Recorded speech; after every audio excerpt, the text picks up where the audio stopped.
السلام عليكم ورحمة الله لكل المشاهدين الكرام. راح نقدم لكم سعر اليورو اليوم في الجزائر 21 جانفي 2024 بالجزائر العاصمة سوق سكوار، ومن بعدها في قسنطينة وبقية الولايات السوق الموازي. ادعمونا بلايك واشتراك حتى يوصلكم كل جديد، واللي عنده اعلان بيع او شراء او يعرف السعر في ولايته يكتب لنا في التعليقات ويذكر الولاية حتى يستفيد الجميع من كل الولايات، وراه مشكور.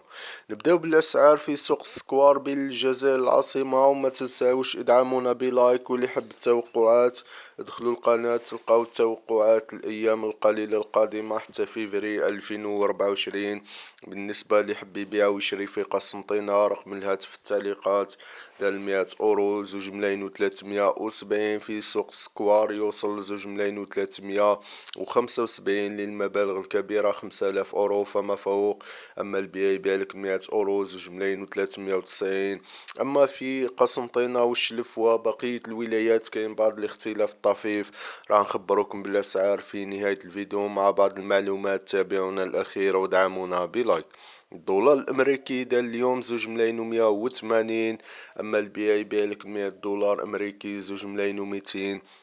البوندا الجنيه الاسترليني البريطاني دار في السكوار 2,710,000.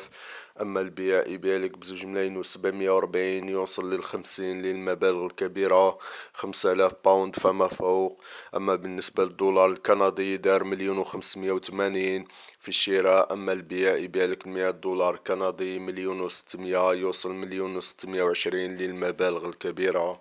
أما في قسنطينة وبقية الولايات السوق الموازي، بالنسبة للدولار الأمريكي دار في أغلب الولايات اليوم 2,170، يوصل 2,180 في الولايات الكبيرة. أما البيع ب2,200 لل100 دولار أمريكي.